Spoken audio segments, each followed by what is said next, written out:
What if I told you that every time you post your achievements online, mahimo pa hinuon imong gihinay-hinay o guba ang imong self-esteem? Crazy siya paminaw, no? Pero by the end of this video, you'll understand why the people with the strongest self-esteem are usually the ones who celebrate their wins in silence. Ang topic na to karon simple ra siya paminaw. Pero this could be one of the most life-changing conversations nga imuhang matungog. How to improve your self-esteem. Magbuhat ko og episode about self-confidence. Pero lahi ang topic ng self-esteem. People always confuse these two all the time. Pero hindi sila ma-confuse. And that mistake quietly destroy lives. Self-confidence is about efficacy. Self-esteem is about identity. Self-confidence is the belief na mabuhat na ko ni, daog na ko ni, kaya lagi na ko ni daog. Kurso na ada ko ani kay sali ko sa akong sarili, daog lagi na ko ni. Mao na siyang external na performance. Pero ang self-esteem, mo tong hilom nga tingog sulod sa imong mind nga nagaingon siya bisag unsa pa may mahitabo, okay ra ko sa akong kaugalingon, bisag unsa pa may resulta ani, goods ra ko. So daghan kaayong tao karon nga successful, high achievers, top notcher, grabe kay career, chuy kay mamorma sa gawas. Pero kada gabi, dili ako nila gusto ang tao nga makita nila sa amin. You can win the world and still lose the war inside your own mind. Fortunately, naay simple o effective nga pamaagi para ma-build ni imuhang self-esteem. Duha na siya ka principle. Pero ang ikaduha, mao na halos wala kaayo'y istorya. Wala kayo ginatagahag pansin. Wala kayo siya gina-apply.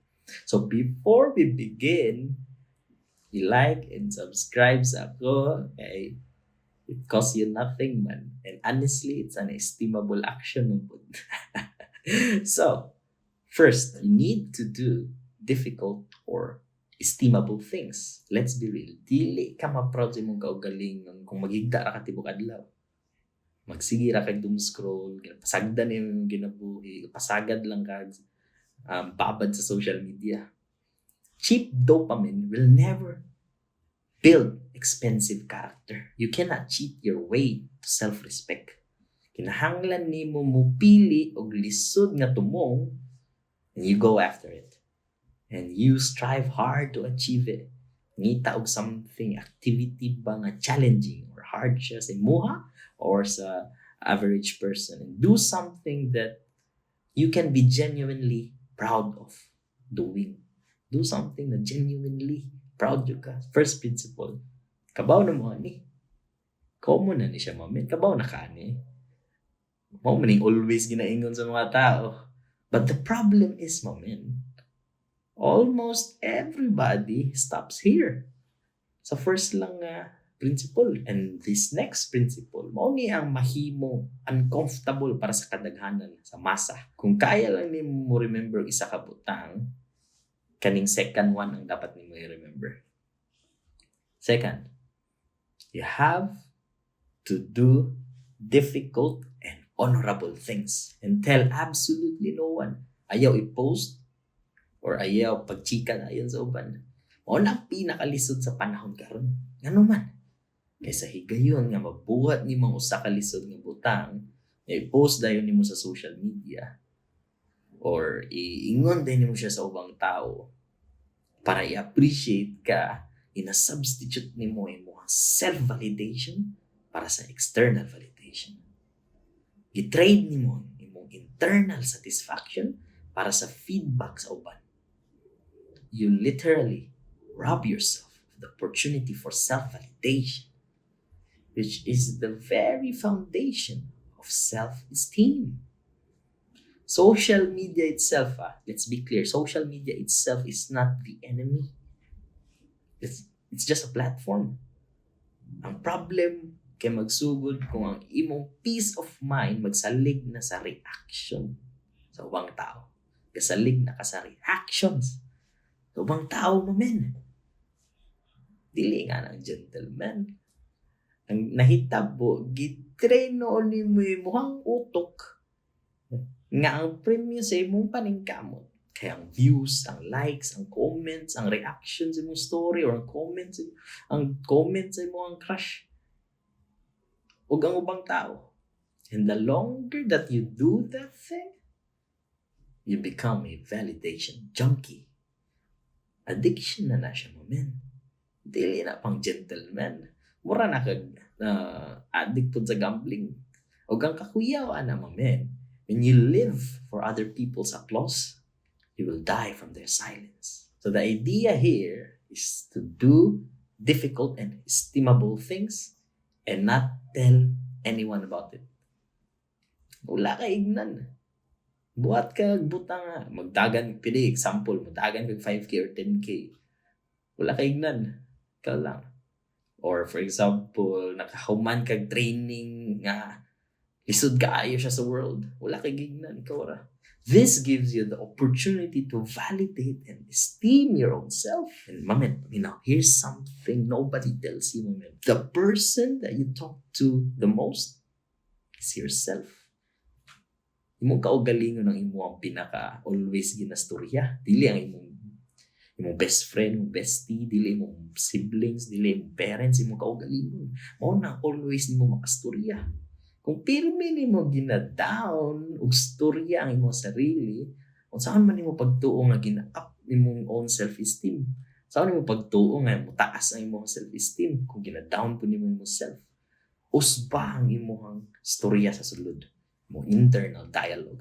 Talk to yourself in a supportive and an encouraging way. Ingna mo kaugalingon yan. Pag muli nakagigag work, muli nakagigag grind, gigag hustle, gigag school, university, pag humani mo na tanan, ingna mo kaugalingon. I'm proud of what I did today. Proud gig sa akong gibuhat no, men. Or, pwede po kain na nimo sa sarili nga, kulpaan ko ato ganiya ba kay nag-talk ko o presentation at tubangan sa mga CEOs, but I did it anyway. Diba? Or pwede po kang maingon nga, "Mamen, I was at the verge of quitting, but I kept going." Good job, self. Nauli mo ba? Corny siya paminahon, cringy siya paminahon, pero kana ang kapatatag sa imong internal dialogue. Tinuod lang. We have turned our lives into a non-stop performance. Murag ang tibok world currently sige nalag performative na kayo ng tao. Sige tag pangita og spotlight, sige tag paimportante sa mata sa ubang tao. But let me ask you this, kinsa man ka kung wala na sila? Kinsa man ka kung wala na social media? Kinsa man ka kung wala ang internet? Kinsa man ka? If your worth is constantly negotiated by opinions of strangers, you have auctioned off your own soul. Imo ang sariling kalag, gipaligyan na nimo mamin. Gibutangan mo sa marketplace, imong kalag. Nagpuyo ka sa usa ka balay nga gihimog papel nya once nga naay mo tie-hope ana wala gamay ra nga hangin bungkag na imong kalibutan ano man opinion sa uban gamatter man para sa imo. So true self-esteem is not a trophy nga ipanghambog nimo sa uban taas kog self-esteem dili na tinuod nga self-esteem tinuod nga self-esteem kay mura siya anchor. Mura siya counterweight. Mura kapag ground siya mo. Heavy siya pero silent lang siya kapag heavy. Mura yung ginadrop deep into your soul that when life hits you with a storm nga, grabe ka, problemado ka, you do not drift away. Kay grounded mo ka. Nya taas makag self-esteem. Stop letting people who don't even know who they are write the script of your own life. Ayaw pasagdi ang ubang tao nga wa gani sila kaila silang sarili. Sila pa mo dictate sa mong life. So do the hard things. Face the challenges. Climb that freaking mountain, man. And when you reach the top, do not scream to the world that you are there. Ayaw pag ingon na I'm on the top of the world. Ayaw pag siya gitulingan na men. Tindog lang. Breathe in. Enjoy ang present moment or enjoy mo ang experience with God. Because the most powerful sound in the universe is not the roar of a crowd. It is the absolute stillness of a person who has nothing left to prove. Sige, tagugod og cloud. Sige, tagpa-aesthetic sa gawas. Pero bakante di kaayo ang atong sulod. Empty kaayo siya. We are so busy trying to be seen. We forgot to actually exist.